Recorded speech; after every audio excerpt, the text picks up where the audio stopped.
할렐루야. 우리 다 함께 자리에서 일어날까요? 우리에게 생명 주신 주님, 우리를 예배 자리로 불러주신 그 좋으신 하나님을 다 함께 찬양하며 나아갑시다. 자, 다 함께 좋으신 하나님, 인자와 자비 영원히. 좋으신 하나님, 인자와 자비 영원히. 각 나라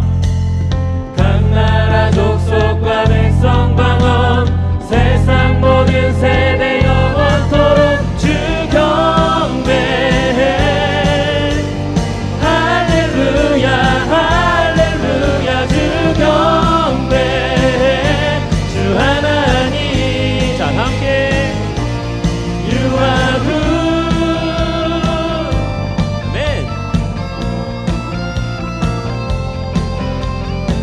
자, 우리의 삶을 인도하시는 그 선하신 주님 다시 한번 찬양할까요? 좋으신 하나님, 인자와 자비 영원히. 좋으신 하나님, 인자와 자비 영원히. 아멘.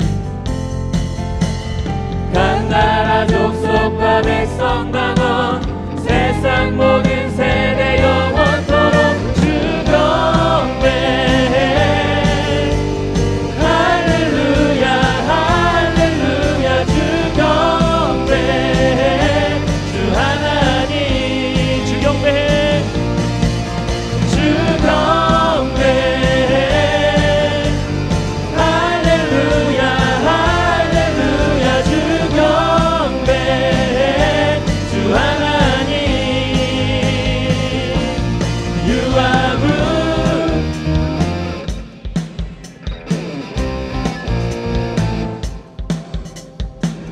여러분, 주님 항상 선하시고 좋은 분이심을 믿으십니까? 네, 다 함께 그런 믿음의 고백으로 You are good all the time, all the time. You are good, you are good all the time, all the time. 자, 다시 한번 You are good all the time, all the time.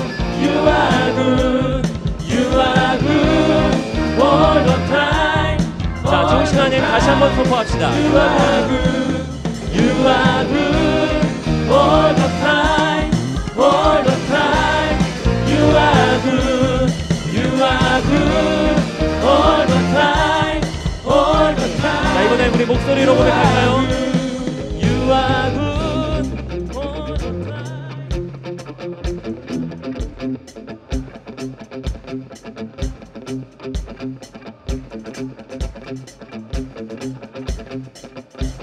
자, 좋으신 하나님, 인자와 자비 영원히.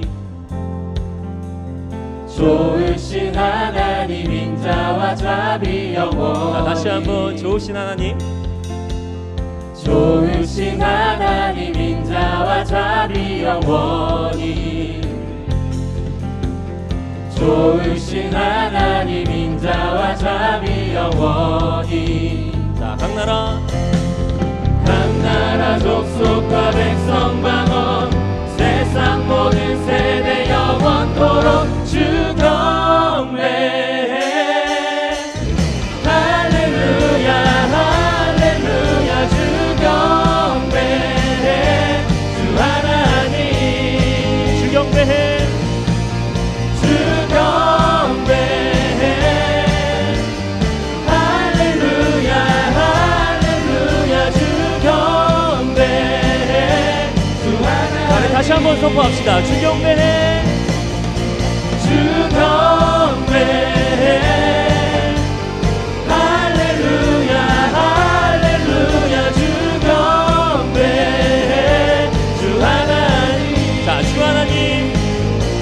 주 하나님. 다시 한번 믿음으로 선포하면서 주 하나님. You are good. 자, 우리 살아계신 주님께 감사의 노래 올려드립시다. 그 선하신 주님을 찬양합니다. 아멘.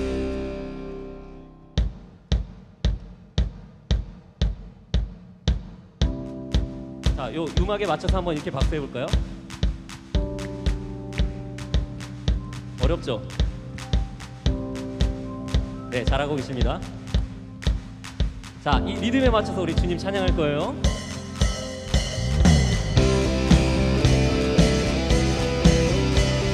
자, 이 찬양 가운데 주님의 나라가 임하게 될 줄로 믿습니다.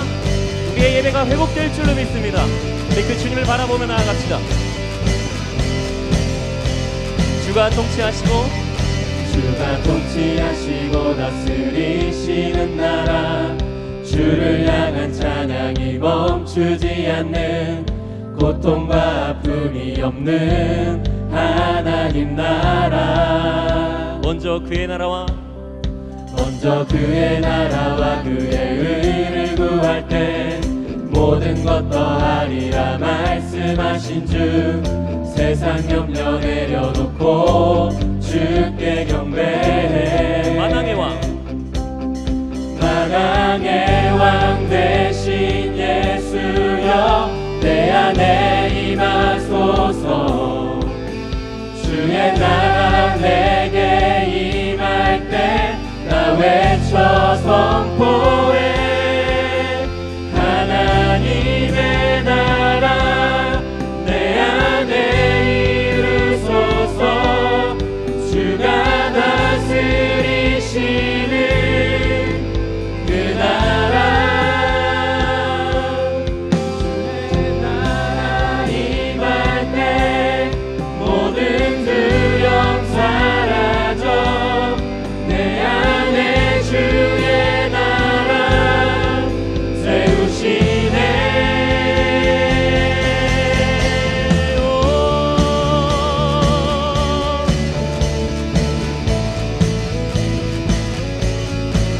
자, 주님의 인재를 바라보며 우리 다시 한번 고백하며 나아갈까요? 주가 통치하시고 다스리시는 나라, 주를 향한 찬양이 멈추지 않는, 고통과 아픔이 없는 하나님 나라. 자, 먼저 주님의 나라를 구합시다. 먼저 그의 나라와 그의 의를 구할 때 모든 것 더하리라 말씀하신 주, 네. 세상 염려 내려놓고 주께 경배해. 만왕의 왕 대신 예수여 내 안에 임하소서. 주의 나라 내게 임할 때 나 외쳐 자, 다시 한번 만왕의 왕 왕 대신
주만이 내 영혼 만족해 하시네 만족해 하시네 주 사랑 주만이 내 영혼 만족해 하시네 만족해 하시네 주 사랑 주만이 내 영혼 만족해 하시네 만족해 하시네 주 사랑 주만이 내 영혼 만족해 하시네 만족해 하시네 주 사랑 찬양케 하시네 새 힘을 주시네 내 마음이 지쳐 있을 때 어두운 밤 같은 흑암 중에서도 찬란한 빛으로 채우시네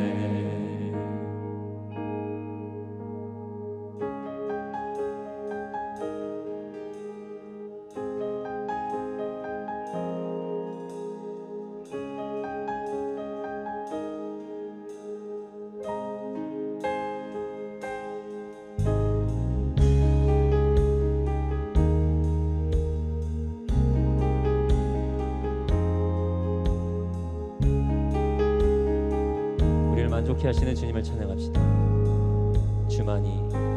주만이 내 영혼 만족해 하시네 만족해 하시네 주 사랑 주만이 내 영혼 만족해 하시네 만족해 하시네 주 사랑 찬양케 하시네 새 힘을 주시네 내 마음이 지쳐 있을 때 어두운 밤 같은 흑암 중에서도 찬란한 빛으로 채우시네 찬양케 하시네 새 힘을 주시네 내 마음이 지쳐 있을 때 어두운 밤 같은 흑암 중에서도 찬란한 빛으로 채우시네 주만이 내 영혼 만족해 하시네 만족해 하시네 주 사랑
내 영혼 만족해 하시네 만족해 하시네 주 사랑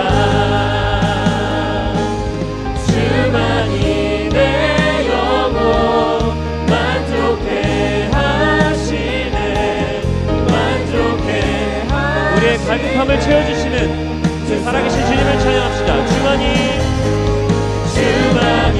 내 영혼 만족해 하시네 만족해 하시네 주 사랑 다시 한번 주만이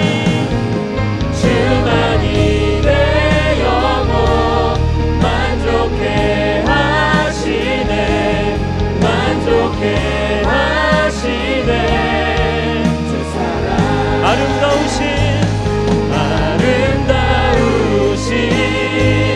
오 놀라우신 영원할 수 없는 사랑 오 위대하신 하나님의 사랑 영원히 찬양하리 다시 한번 고백합시다. 아름다우신 오 놀라우신 영원할 수 없는 사랑 오 위대하신 하나님의 사랑 영원히 우리 그 놀라우신 주님의 사랑을 다시 한번 고백하며 나아갑시다. 아름다우신 오 놀라우신 영원할 수 없는 사랑 오 위대하신 하나님의 사랑 영원히 찬양하리. 여러분, 오늘 말씀은 지난주에 들으셨던 말씀을 한번 이제 잘 떠올려 보시면 아브라함이 그때 당시 그 지역에서 가장 강력했던 그돌라오멜을 비롯해서 북방 4개국의 연합군과 조카 롯 때문에 이제 전쟁을 벌여서 이기고 돌아오게 되었던 그 장면을 이제 한번 생각해 보십시오. 그때 전쟁에서 승리하고 돌아오는 그 아브라함을 맞이했던 살레망 멜기세덱에게 자기가 싸우고 얻었던 전리품의 10분의 1, 곧 11조를 드리는 장면이 이제 오늘 우리가 보고 있는 이 말씀의 핵심적인 내용입니다. 이 장면이 성경에서 처음으로 11조라는 것을 소개해 주는 장면입니다. 여러분, 11조 생활이 우리 신앙생활에 있어서 대단히 중요한 의미를 가지고 있습니다. 또 성경이 분명하게 11조 생활에 대해서 우리에게 가르쳐주고 있고요. 그런데 사실 이 11조 또는 헌금에 대한 설교에 대해서 사실 자신이 별로 없습니다. 이런 설교를 보통 할 경우에 성도님들이 마음에 가지고 있는 선입견, 우리 교회 지금 재정 어려운가? 이런 마음을 가지실 수도 있고, 아니면 11조나 헌금에 대한 그 말씀을 있는 그대로 받아들이기보다는 어떤 의도를 가지고 저렇게 설교를 하는구나, 거의 대부분은 이런 식으로 받아들이기 쉽습니다. 그래서 사실 헌금이나 11조 이런 것에 대해 설교하기가 부담스럽습니다. 그러나 여러분, 그럼에도 불구하고 이 11조 신앙이라고 하는 것은 사실 우리에게 신앙의 가장 기본이기도 하고 너무나 중요한 것이기도 합니다. 네, 많은 성도들이 11조에 대한 명확한 성경적인 이해를 가지고 있지 못합니다. 그저 막연하게 그거 해야 된다고 생각은 하는데 되게 부담스럽다, 그렇게 생각하는 분들이 많습니다. 그래서 11조가 무엇이며 하나님은 우리에게 왜 11조를 하라고 하셨는지에 대한 말씀을 오늘 나누려고 하는데, 여러분들 모두가 마음을 열고 오늘 한번 이 말씀을 들으시면 좋겠습니다. 많은 분들이 11조 헌금을 율법적으로 생각합니다. 하나님이 신명기에 11조를 하라고 법으로 정하셨기 때문에 참 이거 힘든데 어쩔 수 없이 해야 되는구나, 이런 정도로 10의 1조를 생각합니다. 그런데 여러분, 11조는 율법이 아닙니다. 11조는 우리가 하나님께 올려드리는 감사와 찬양입니다. 여러분, 오늘도 예배 때 아까 뒤에서 보니까 너무나 아주 여러분들 열심히 찬양하는 모습을 보았는데, 11조는 성도가 하나님 앞에 올려드리는 찬양인 것이죠. 오늘 본문에, 오늘 성경 말씀에 보면 아브라함이 하나님 앞에 율법적인 11조를 드리지 않습니다. 하나님은 아브라함에게 너 전쟁에서 이겼고 얻은 거 많으니까 나에게 11조 바쳐야 돼, 그렇게 하신 적이 없어요. 말씀드린 것처럼 아브라함의 조카 롯이 붙들려 갔을 때 소돔 사람들과 그 재산을 아브라함이 다 되찾아옵니다. 거기 마중 나온 사람이 두 사람이 있는데, 한 사람은 소돔 왕이었고 또 한 사람은 살렘 왕인 멜기세덱이라고 하는 사람입니다. 근데 여러분, 이 살렘 왕 멜기세덱이라고 하는 사람이 참 신비한 인물이에요. 성경에 딱 우리가 보는 이 장면에 잠깐 이 한 번 등장하고 두 번 다시 나오지 않습니다. 이 사람이 도대체 어떤 사람인지, 어떤 배경을 가지고 있는지, 누구의 아들인지, 혹은 이 이후에 어떻게 되었는지 전혀 그런 것에 대한 사실을 우리에게 성경은 알려주지 않습니다. 그냥 오늘 이 말씀 중에만 딱 한 번 나와요. 그러니까 이 사람에 대해서 우리가 알 수 있는 방법은 없지만, 그러나 유일하게 이 멜기세덱이 등장하는 것은 아니고 이 멜기세덱에 대해서 설명하는 부분이 성경에 또 한 군데가 딱 나옵니다. 어디냐? 신약의 히브리서 7장에 보면 멜기세덱에 대한 설명이 좀 나와요. 거기 보면 멜기세덱을 의의 왕이요 평화의 왕이다, 평강의 왕이다, 이렇게 소개되어 있습니다. 여러분, 의의 왕이고 평강의 왕이다, 꼭 누구 얘기하는 것 같지 않습니까? 바로 예수님이시죠. 예수님 이 땅에 오실 때 평화의 왕으로 오시고 영광의 왕으로, 의의 왕으로 오셨다고 성경에 기록되어 있지 않습니까? 그래서 흔히 멜기세덱을 구약에 나오는 예수 그리스도다, 예수님을 예표하는 사람이라고 그렇게 이야기를 합니다. 그래서 여러분, 예수님께서 우리에게 당신의 떡을 떼어 주실 때 당신의 살이라고 하셨죠. 또 포도주를 나눠 주실 때 이것이 나의 피다, 그렇게 말씀하시지 않습니까?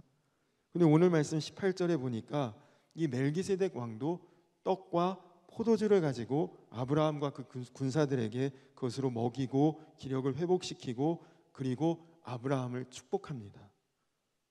19절 말씀에 보면 하나님이여 아브라함에게 복을 주소서, 복을 주옵소서, 이렇게 축복하고 있어요.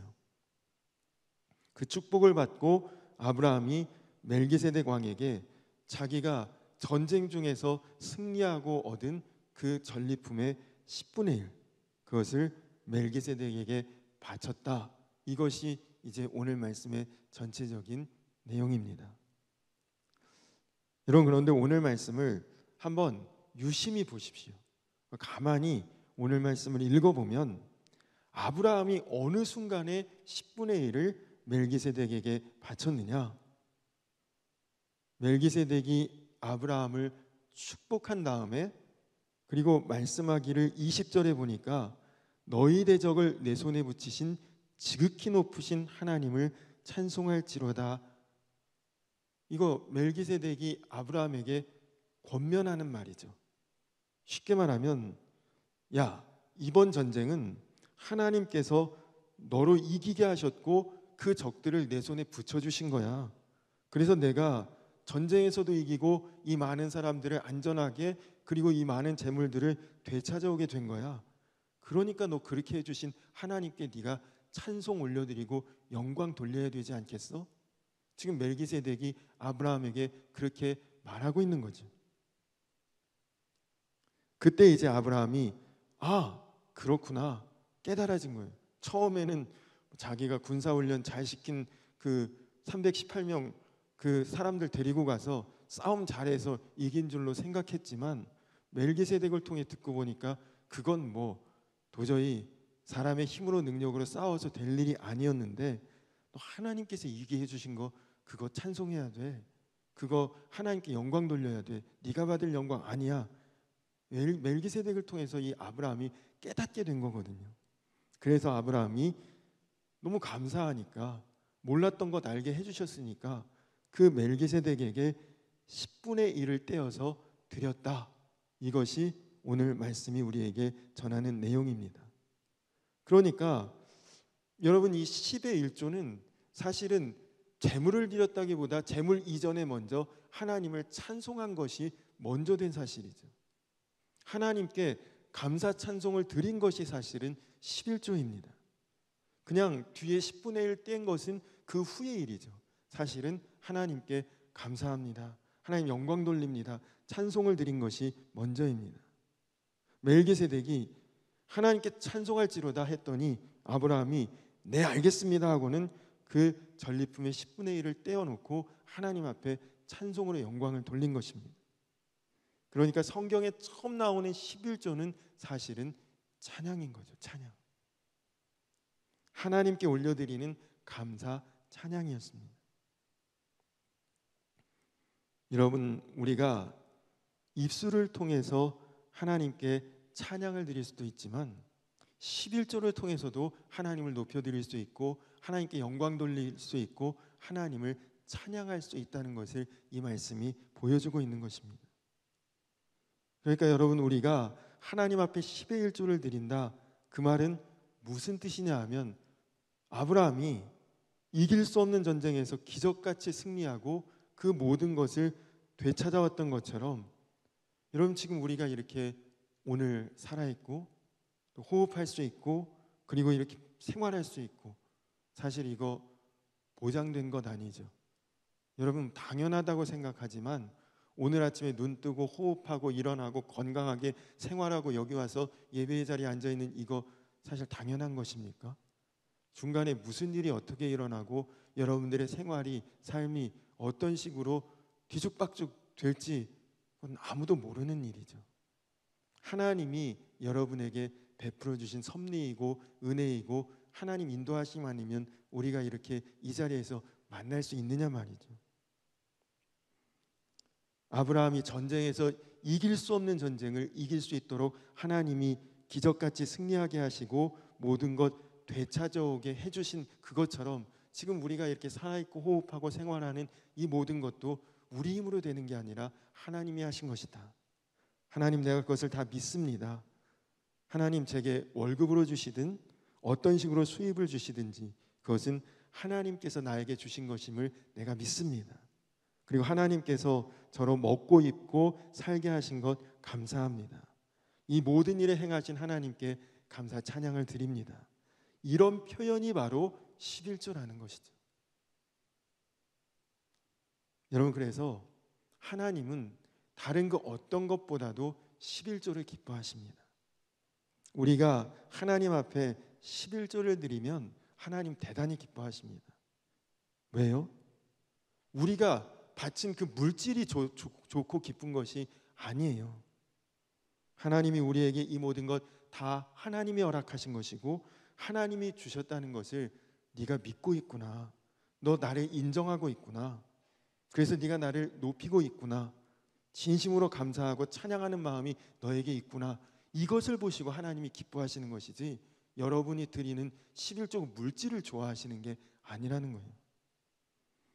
천지 만물을 온 우주 삼라만상 다 그것이 하나님의 것인데 여러분이 얼마나 많은 것 가지고 하나님을 기쁘게 해드릴 수 있는 능력 되십니까?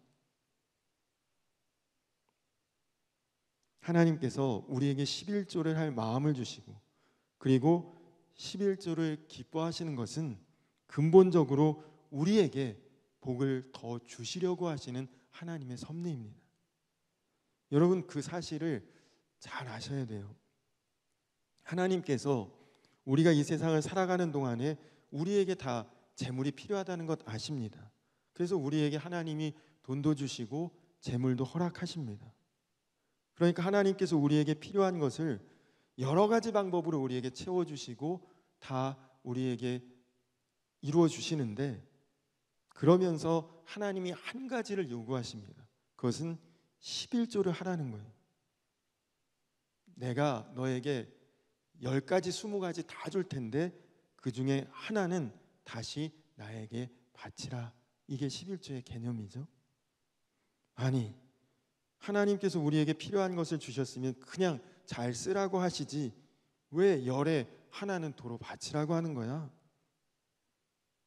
여러분, 거기에 까닭이 있습니다. 왜냐하면 하나님이 우리에게 그렇게 주시고 11조를 바치라고 하시는 것은 우리가 계속해서 하나님으로부터 재물을 공급받고 복을 누릴 자격이 있는지를 하나님께서 점검하시겠다는 것입니다. 여러분, 우리가 재물을 다룰 때 굉장히 조심해야 합니다. 왜냐하면 돈은 그 자체가 영적인 힘을 가지고 있어요. 그래서 성경에 보면 곧장 하나님과 돈을 우리의 믿음의 대상으로 비교하고 있습니다. 내가 하나님을 믿느냐, 돈을 믿느냐, 내가 하나님을 사랑하느냐, 돈을 더 사랑하느냐. 여러분, 항상 이 두 가지 사이에 갈등이 생기는 것입니다. 그래서 네가 하나님과 재물을 겸하여 섬길 수 없다고 예수님 말씀하셨죠. 하나님이 주신 것임에도 불구하고 아주 이 물질이라고 하는 것, 재물이라고 하는 것, 영적인 힘이 강력합니다. 그래서 성경에는 이 돈을 사랑하는 것, 골로새서 3장 5절에 보면 돈을 사랑하는 마음을 탐심이라고 하는데, 이 탐심은 곧 우상숭배라, 그렇게 말씀하고 있습니다. 하나님은 우리에게 필요한 재물을 하나님께서 주시면서 우리가 이 재물의 노예가 되는 것, 우상숭배자가 되는 것, 돈을 더 사랑하는 사람이 되는 것에 대해 대단히 염려하고 계신다는 거죠. 그래서 하나님이 지금 우리에게 점검해 보시려는 거예요. 이 모든 것을 다 내가 곧 하나님이 너에게 허락한 것을 너는 믿느냐? 너는 이 모든 것을 주신 하나님께 정말 감사한 마음이 있느냐? 그것을 하나님께서 오늘 우리에게 점검해 보고 싶어 하시는 거죠. 그게 11조인데 그것이 점검이 되면 하나님이 더 주실 수 있지만 여러분 마음이 바뀌었어요. 어떻게 바뀌느냐? 11조가 부담스러워지기 시작합니다. 여러분, 11조가 왜 어렵죠? 마음에 아까운 생각이 들기 시작하면 11조가 어려워집니다. 한마디로 말해서 마음이 변했다는 거예요. 여러분, 10,000원에서 1,000원 11조를 하기는 그래도 가능하죠. 근데 여러분이 1억을 벌었는데 1,000만 원을 11조 해라. 그때는 이제 갈등이 생기고 부담스러워지는 거죠. 열에 열을 다 가지고 살아도 부족할 것 같은데 그 중에 하나를 하나님께 바친다? 아까운 마음이 드는 거예요. 아까운 마음이 들었다는 것은 지금 무슨 뜻이냐? 이 모든 것을 주신 분이 하나님이라는 사실을 못 믿겠다는 그런 마음으로 바뀌어진 것입니다. 하나님께서 다 주셨다는 것을 진짜 믿으면 여러분 아까울 게 없죠. 제가 여러분에게 돈 100만 원을 드려요. 그리고 나서 그 중에 10만 원만 다시 줄래? 그러면 여러분 아깝습니까? 감사합니까? 산수가 잘 안 되셔요? 제가 뭐 그럴 리는 없죠. 기대도 안 하시는 게 좋은데 어쨌든 제가 100만 원을 여러분들에게 드렸어요. 근데 그 중에 10만 원만 다시 다오. 그거 감사합니까? 아깝습니까? 그거가 아깝다 그러면 너무 도둑놈 심보고 감사해야죠. 여러분, 그런 구조면 90만 원 받은 거지 10만 원 뺏긴 게 아니잖아요. 돈 100만 원을 받고 10만 원을 돌려달라 그러면 그 10만 원 주는 것이 사실은 사실이지만, 그러나 그 이전에 100만 원 받은 것으로 생각하면 사실은 90만 원 받은 것이 정확한 계산입니다. 11조가 바로 그런 것이에요. 그것을 진짜 믿는다면 하나님께 다 받았는데 그 하나 드리는 거, 이거 100만 원 받았는데 10만 원 드리는 것과 같다고 생각하면 아까운 게 아니라 사실 감사한 것 아닙니까? 오히려 드리고도 감사한 상황이 됩니다. 왜? 100만 원 받은 걸 아니까. 10만 원 그거 안 아깝죠. 감사하죠. 11조 헌금이 부담스럽고 아깝다는 것은 100만 원 하나님이 주셨다고 인정 안 하기 때문에 아까워지는 거죠. 하나님 못 믿겠다는 뜻입니다. 그 말은 하나님 편에서 보면 우리를 재정적으로 신뢰할 수 없는 사람이라고 하나님이 평가하게 만드는 거예요. 하나님께서 우리에게 11조에 대한 말씀을 하시는 것은 기본적으로 우리에게 복을 주려고 하는데, 이런 복을 주려고 하는데 하나님께서 우리에게 재물을 주시거나 어떤 복을 줄 때에 우리의 신앙의 태도나 자세가 바르게 되어 있으면 여기엔 뭐 얼마를 더 얹어줘도 이 사람은 그것 가지고 바르게 행하겠구나, 그것 가지고 전혀 요동치 않겠구나, 흔들리지 않겠구나, 그런 확신이 생기면 그 사람에게 더 줘도 안심이 되죠. 그러나 작은 것 줬는데 벌써 바들바들 떨어요. 불안해하고 아까워하고. 그럼 거기다 더 뭘 줄 수가 있겠어요? 여러분, 자녀에게 용돈 10,000원을 줬는데 10,000원 가지고도 제대로 규모 있게 사용하지 못하고 해프게 아무렇게나 막 쓰고 그러면 그 자녀에게 10만 원을 어떻게 줄 수가 있어요? 우리가 재물에 대한 관념, 하나님과 재물에 대한 우리 마음의 신앙의 중심이 바르게 세워져 있어야 비로소 하나님께서 우리에게 마음껏 그 부분에 대해서도 안심하고 축복해 주실 수가, 복의 복을 더해 주실 수가 있다는 거죠. 그래서 우리가 어떤 수입을 얻든지 이거 하나님께서 주시는 거구나, 그리고 내가 하나님보다 돈을 더 사랑하는 사람이 아닙니다, 그런 신앙 고백을 하나님 앞에 드리는 행위가 그게 바로 11조라는 거죠. 여러분, 11조가 어렵다는 이야기는 하나님께서 더 이상 그에게 재정적으로 복을 더해 주실 수 없다는 것을 의미하는 것입니다. 여러분이 은혜 받고 성령의 역사를 체험할 때 가장 먼저 나오는 현상이 회개입니다. 죄가 깨달아지죠. 내가 죄인이구나, 잘못한 게 있구나. 근데 그런 과정에서 반드시 깨달아지는 죄가 바로 하나님 앞에 11조도 제대로 못하고 하나님 앞에 물질적으로 바르게 살지 못했구나라는 것이 깨달아지게 됩니다. 성령의 역사죠. 내가 복되게 살지 못했구나라는 것을 깨닫게 되는 거예요. 저는 성장기에는 서울에 있는 갈보리 교회에서 신앙생활을 했습니다. 근데 그때 그 갈보리 교회 목사님이 강문호 목사님이란 분이셨는데, 목사님이 늘 그런 말씀을 하셨어요. 교회의 교인들이 몇 명인지 셀 때 11조 하는 교인만 세야 된다, 그런 말씀을 하셨어요. 항상 그렇게 주장하셨습니다. 이 목사님 그게 돈을 밝히나, 혹 그렇게 잘못 생각할 수도 있지만 그게 아니라 그 목사님 생각에 11조를 하지 못하는 성도는 아직 믿음이 온전치 못하다, 그렇게 생각하셨던 거죠. 11조를 못하는 사람, 하나님 한번 믿어볼까? 아직도 영적으로는 주변인이라는 거예요. 기웃기웃하는 상태이지 완전히 하나님께 몰입하고 하나님과 동행하지 못하는 수준이라고 그렇게 말씀하신 것입니다. 여러분, 11조를 드릴 때 내 수입의 열의 하나를 떼내는 거죠. 11조는 10개 중에 하나를 떼내는 거지만 사실 따지고 보면, 영적으로 보면 내 불신을 잘라내는 것입니다. 떼어내는 것이죠. 하나님을 향한 내 불신, 내 의심을 떼어내는 것이 사실은 11조입니다. 내 염려, 두려움, 이것을 떼어내는 거예요. 여러분, 한번 정직하게 누구 보고 안 보고 할 것도 없이 그냥 스스로 생각해 보세요.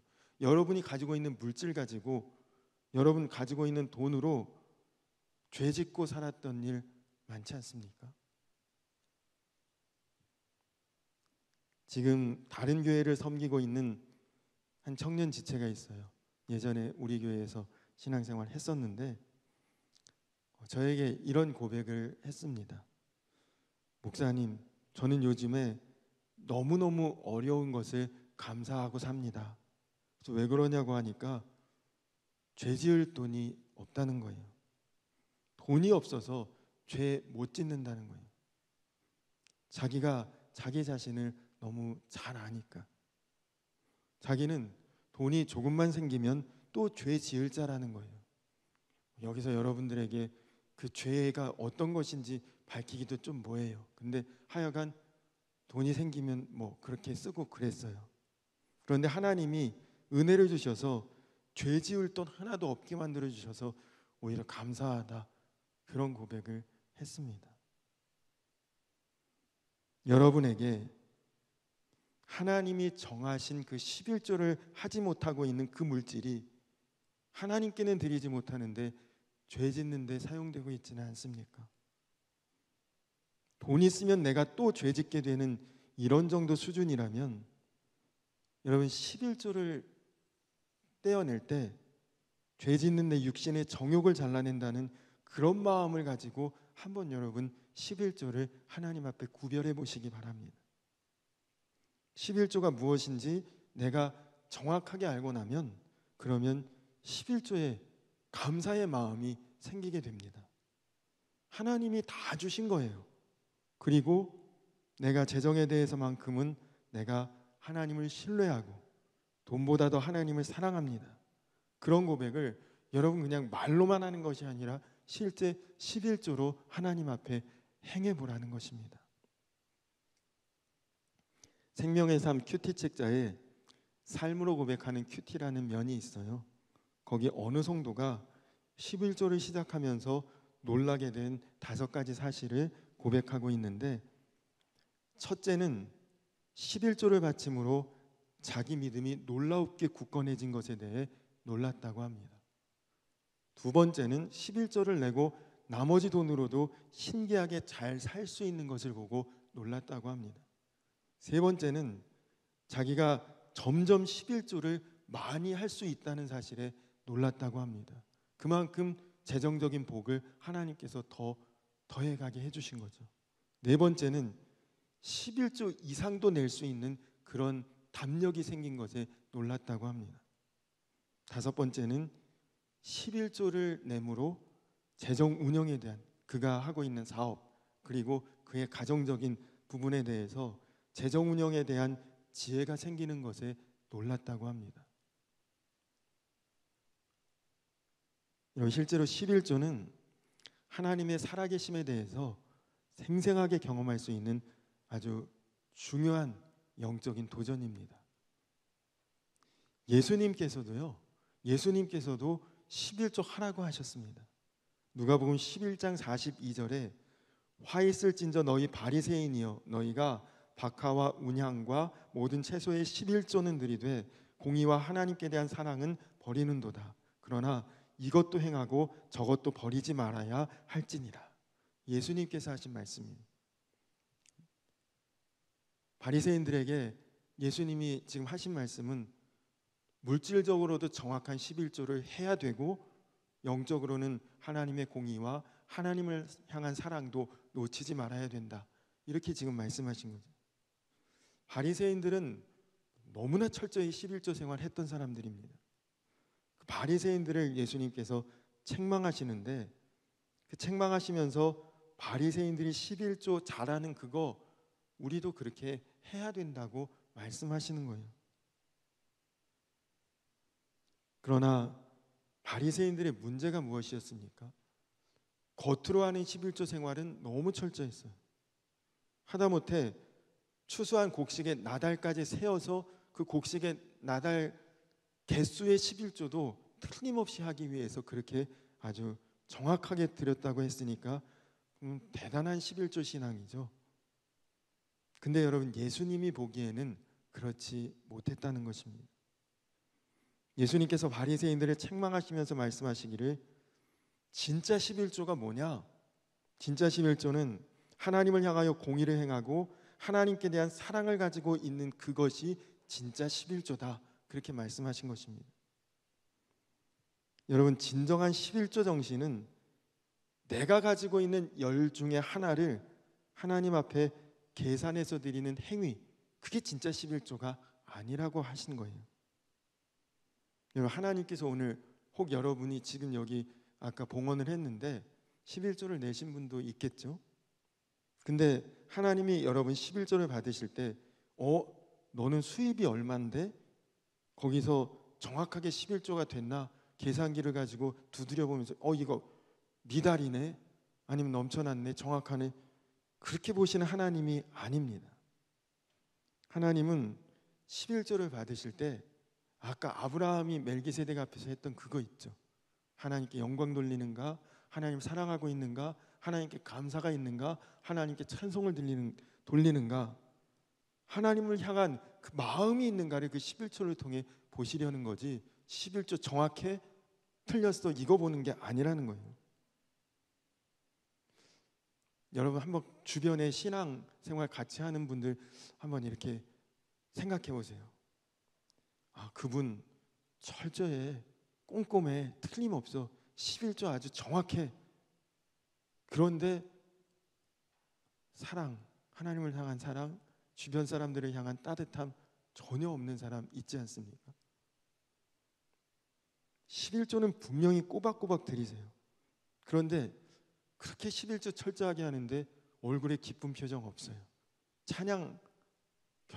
찬양에 기쁨이 없어요. 그냥 구경하는, 감사와 사랑도 별로 그에게서 느껴지지 않아요. 이런 분은 바리새인과 같이 율법적인 11조 생활 하고 있는 것입니다. 여러분, 하나님이 진짜 우리에게 받고 싶어 하시는 11조는 감사요, 찬양이요, 하나님을 향한 사랑입니다. 어떤 청년이 11조를 처음 시작할 때 칼로 마음을 도려내는 듯한 아픔이 있었다고 그렇게 고백을 했습니다. 예전에 청년부에서 제자훈련할 때 11조에 대한 내용을 다루는데 청년이 그래요. 목사님, 제가 교회에 와서 몇 번을 죽습니다. 수십 년 동안 살아왔던 과거의 죄악 생활 청산할 때 한 번 죽었고, 세례 받을 때 또 한 번 죽었고, 제자훈련을 통해 못된 성품 버릴 때 또 죽었고, 11조 바칠 때 또 한 번 죽습니다. 그 얘기를 들으면서 11조 결단하는 것이 이렇게 어려운 것이구나. 여러분, 11조라는 걸 안 하다가 여러분도 생각해 보세요. 여러분 수입 중에 10분의 1을 하나님 앞에 드리기 시작할 때 엄청난 결단이 사실은 필요한 거죠. 근데 그것이 정말 마음을 도려낼 정도의 고통인가? 그럴 정도의 아픔인가? 저는 그런 느낌을 잘 모르겠어요. 한 번도 그래 본 적이 없거든요. 어릴 때부터 그냥 11조 생활을 그냥 해왔으니까요. 모태신앙이라. 어릴 때부터 뭐든지 생기면 10분의 1은 이건 교회에 내는 거지, 그렇게 생각하고 살아왔어요. 그냥 고정관념이죠. 저는 그러니까 11조 생활을 아주 어릴 때부터 해왔습니다. 마음이 저리는 것도 없고 죽는 것 같은 느낌도 없어요. 11조를 드릴 때. 그런데 여러분, 제가 그 청년과의 대화를 통해 하나님께서 제 마음에 깨닫게 해주시는 것이 있었습니다.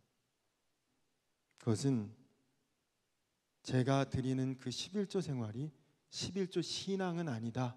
그것을 하나님께서 깨닫게 하셨습니다. 그거는 율법적인 11조 생활이죠. 저는 11조를 드리면서 죽는 것 같은 아픔을 느낀 적도 없지만, 그러나 하나님을 향한 감사도 고백도 사랑도 찬양도 그 11조 안에 담지는 못했어요. 그냥 우리가 땅을 샀다 건물을 샀다 할 때 무슨 소득세 같은 그런 세금을 떼어내듯이 11조 이거 의무지, 당연히 하나님 앞에 해야 되는 거지, 이렇게 생각했습니다. 그렇게 11조를 드리고 있었기 때문에 사실 하나님께서 11조를 통해서 저에게 주시려는 그 은혜와 축복을 별로 경험 못하고 그냥 그렇게 살아왔던 거예요. 어릴 때부터 11조는 하고 살았지만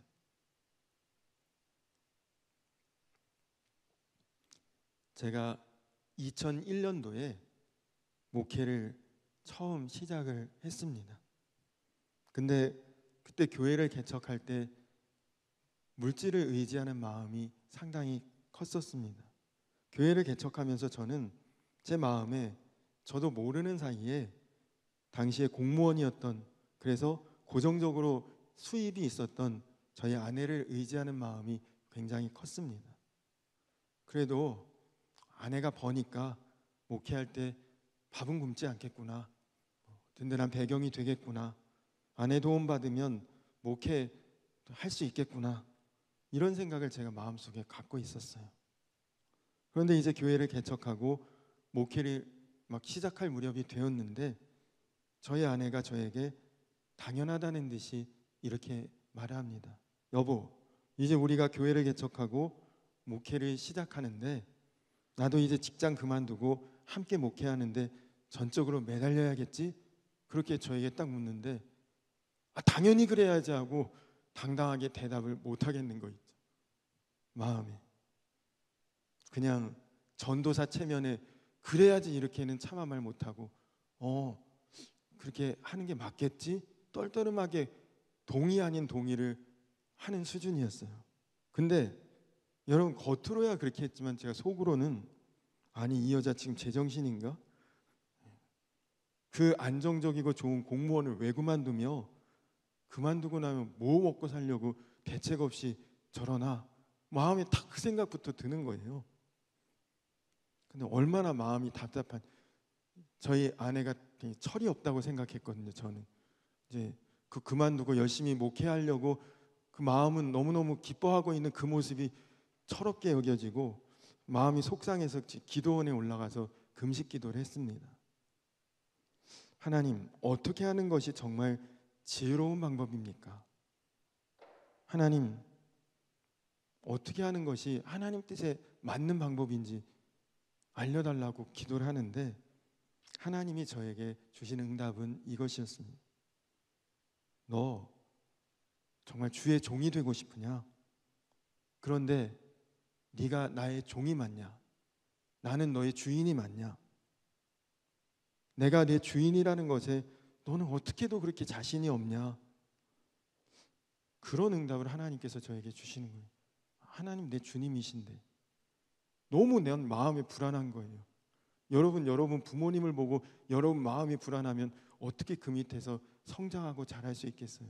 부모님이면 그냥 딱 믿어지는 것 아닙니까? 그 응답을 통해서 제 자신을 이렇게 돌아보니까 정말 하나님보다 다른 것들을 의지하고 있는 게 저에게 너무나 많은 거예요.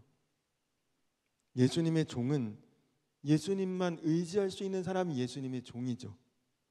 그래서 내가 예수님보다 더 의지하고 있는 것이 뭔가 생각해 보니까 물질인 거예요. 물질을 나도 모르는 사이에 아주 강하게 의지하고 있다는 것을 깨달았습니다. 야, 이거 해결하지 못하면 진짜 내가 예수님의 종이라고 감히 말할 수 없겠구나. 그래서 그때부터 제 마음으로 저는 물질을 의지해서 목회를 해보겠다든지 목회의 길을 열어보겠다든지 하는 그 마음, 하나님 저 내려놓겠습니다. 저는 주님의 종입니다. 그렇게 다짐하고 그때부터 끊임없이 나는 예수님의 종이지 물질 때문에 물질 의지해서 목사 되고 그런 것 아니지. 그때부터 마음에 분명하게 결단하게 되고 고백하게 되었습니다. 누구에게도, 제 아내에게도 부끄러워서 그런 마음이 있었다고 이야기하진 않았지만 그때 제 마음속에는 굉장히 중요한 변화가 일어났던 거예요. 그 다음부터 실제로 제가 물질에 대해서 굉장히 자유로워졌습니다. 사실 개척교회 하면서 물질 때문에 어렵게 하시는 성도님들도 있었어요. 물질의 영향력으로 교회를 좀 좌지우지하려고 유세하시는 그런 성도님들도 있었지만, 그런 분들을 통제하고 다스리고 초월할 수 있는 그 힘을 하나님께서 그때 그 결단을 통해 저에게 부어주신 것 같습니다.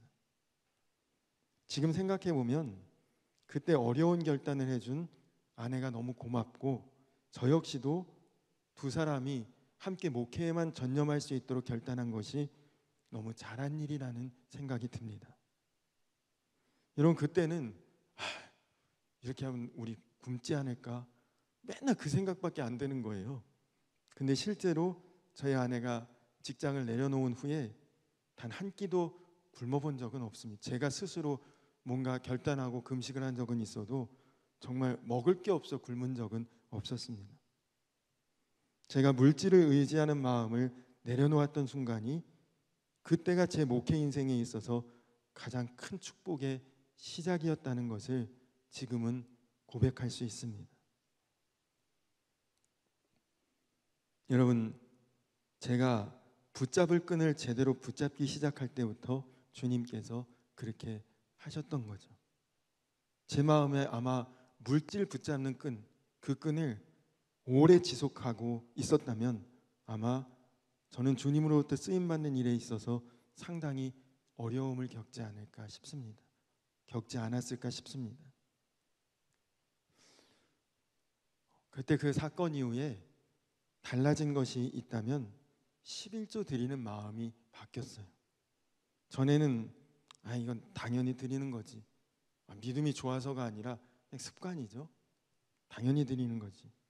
근데 그 일 이후로는 11조 드리는 것에 기쁨이 생겼고, 11조 헌금을 드리면서 하나님께 감사의 마음이 생겼습니다. 다 주셨는데 뭐 이 정도 하나님 당연히 드려야지. 11조 헌금을 못 하시는 분들은 이해가 잘 안 돼요. 11조 내면서 뭐가 그렇게 감사해? 근데 여러분, 이 11조의 은혜를 알고 나면, 이 원리를 깨닫고 나면 11조 할 수 있는 게 감사한 거예요. 이 정도 할 수 있을 만한 그보다 더한 것들을 이미 내가 하나님께 받아 누리고 있으니까. 예수님을 제대로 알고 난 다음에 생긴 변화입니다. 그제야 비로소 저는 제대로 11조 신앙이 생긴 거죠. 11조 생활이 아니라. 여러분, 11조 하고 있다고 11조 신앙 있는 거 아닙니다. 율법적인 11조 하는 분들 여전히 많습니다. 모태신앙인들 11조 하나는 제대로 하시는 분들 많아요. 그래야 된다고 아주 세뇌당하듯 어릴 때부터 들었으니까. 그러나 11조 하면서 감사도 감격도 사랑도 없이 드리는 분들 많습니다. 그런 11조에 하나님의 역사는 없는 거죠. 여러분, 오래 신앙생활하고도 아직 교회가 어색하고 손님 같은 분들이 혹시 계신다면 제가 제안을 드립니다. 여러분, 11조를 한번 시작해 보시기 바랍니다. 그러면 여기가 정말 내 몸된 교회구나, 다 그 마음이 생기고요, 교회를 사랑하는 마음이 생깁니다. 참 신기해요. 11조를 하는 순간부터 하나님을 향한 마음 자체가 확 달라지고요, 그리고 하나님을 향한 마음뿐만 아니라 내가 11조 드리고 있는 그 교회를 향한 마음도 굉장히 깊어지는 것을 여러분 느끼게 됩니다. 여러분, 뭐 청년이니까 재정적인 어려움 때문에 힘들 수도 있죠. 그러면 여러분, 하나님과의 사이에 재정적인 신뢰관계가 분명한지를 한번 점검해 보십시오. 혹 여러분들 중에 돈은 있는 것 같은데도 마음고생이 심하다? 역시 하나님 앞에서 여러분 11조 신앙에 대해서 분명하게 점검하셔야 합니다. 11조는 내가 분명히 하고는 있는데 이건 11조 신앙이라고 하기는 어렵다. 드리면서 찬송이 나오고 감사가 나오고 하나님을 뜨겁게 사랑하는 마음 없이 그렇게 11조 생활하고 있지는 않습니까? 그러면 여러분 이제부터는 그냥 그 물질 일부 떼어내서 드리는 의무의 11조가 아니라 여러분 안에 11조 신앙을 회복하시기 바랍니다. 우리가 하나님을 믿는 거지만 하나님도 우리를 믿으실 수 있도록 그렇게 해야 돼요. 그때 비로소 하나님께서 우리를 마음껏 축복하실 수 있습니다. 성경에 그런 사람 많죠. 다윗, 모세, 아니면 여러 우리가 아는 신앙의 사람들. 이 사람은 이런 정도 복을 줘도 철석 같아요. 흔들림 없어. 그런 사람에게는 하나님이 얼마를 줘도 아무런 염려가 없죠. 여러분이 하나님께 그런 인정 받을 수 있는 그런 사람들이 다 되셔야 합니다. 그때 비로소 하나님이 정말 마음껏 마음대로 우리를 축복하실 수도 있죠. 여러분의 헌금 생활은 하나님 앞에서 우리가 재정적으로 얼마나 신뢰받을 수 있는 것인가와 깊은 관련이 있습니다. 저는 우리 청년들 모두가 이 말씀을 통해 11조 신앙에 대해서 시험에 드는 것이 아니라 바른 믿음을 가지게 되시기를 간절히 바라고, 그리고 여러분들 모두가 정말 하나님 앞에 이 부분에 있어서는 믿을만해, 인정할 수 있겠어, 그냥 내가 어떤 더한 것을 줘도 흔들리지 않을 사람이야. 여러분 그렇게 하나님 앞에 인정받고 하나님이 믿으실 수 있는 그런 사람, 정말 하나님 은혜 가운데 복된 삶을 누릴 수 있는 그런 우리 청년들 모두가 되시기를 주님의 이름으로 간절히 축원합니다.